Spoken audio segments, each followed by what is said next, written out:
Hey guys, it's Golden, and today in this video I'm bringing you 5 tips for Elder Scrolls Online for beginners. And today in this video I'm going to show you some basic things that will help you a lot. First tip, fix your settings. First thing I do is turn off prevent attacking of innocents. That makes it to where you won't hit NPCs and constantly get a bounty on your head. Auto loot you want on, I'll show you about that in a second. Auto loot stolen items, we'll talk about that in a minute.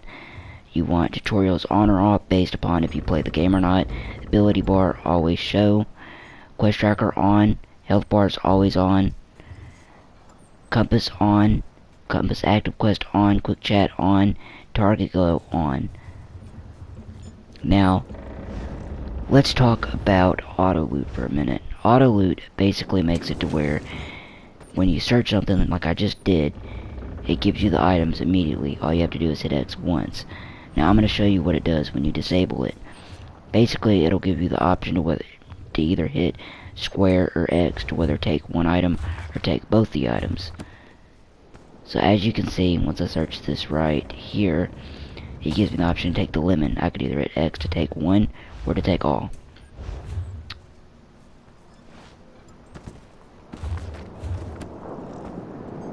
So moving on.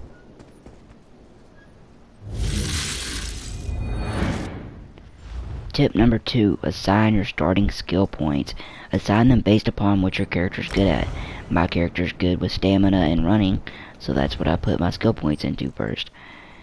You want to buy one of each skill, so I'm going to just read through it. And what I like to do is I assign my skills based upon muscle memory. Now what I mean by that is the first character I got, I played with circle and L1 being my magic, and triangle and R1 being my stamina abilities. In R1, I usually used a healing ability. It's because my first character was a Templar. So, right now you're just going to see me assign stuff based upon magic and stamina. So, that's just what I like to do. It keeps it very simple, that way you know what you're using, and that way you know which ability to look at. Like say, if I'm using a stamina ability, I know if I hit triangle, my stamina will go down. It just makes it a lot simpler, and it helps you remember, and it's just good to do. Keep all your stuff in order. You wouldn't want to change your control settings on each character, so I mean, I don't know, it just makes it easier for me.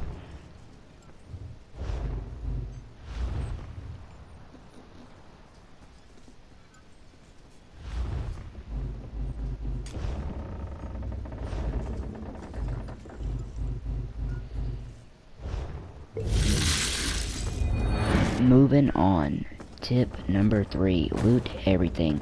Now that's what I was talking about earlier.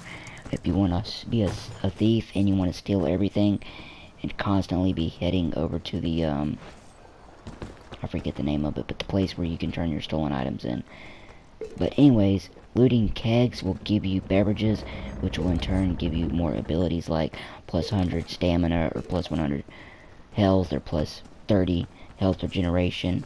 So looting a keg will give you a made beverage, which will boost you anyways.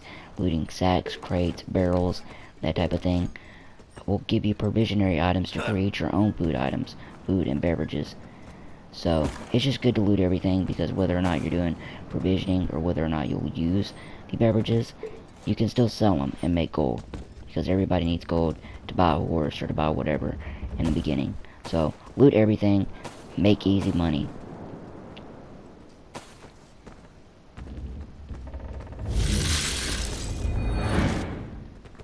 Tip number 4, read all bookcases and books. Now, this is good because bookcases and books give you experience towards your skills. As you can see, I just leveled up assassination to 2. I leveled up shadow to 2. I leveled up siphoning to level 2. But I just read that bookshelf and I didn't level anything up. Well, actually I did it. That's still from the other one. But anyways, some bookcases will still give you experience, you just won't see it pop up on your screen because it didn't level your ability bar all the way up. So, they all give you something, so read them. They all give you experience, but you might not see it pop up on your screen. Also read books because they give you one ability at a time. Tip number 5, loot, armor, and weapons. Every starter area will give you weapons and armor to choose from. It's important to loot these, that way you'll have something to start off with to help you in the beginning of the game. And remember to equip the items, that way they will benefit you, because if you don't equip them, they do not matter. Each area will usually give you one type of each weapon in a genre of different armor. So it'll give you a bow, a sword, a dual sword, you know, all that stuff, a staff. It'll give you usually one of everything. So here you see me just equipping everything, making sure I have the best of each armor on. Sort through it and look at the level to make sure you're not still wearing the level 1 stuff. Sell what you don't need. Thanks for watching. Always subscribe, like, comment. Thanks for watching.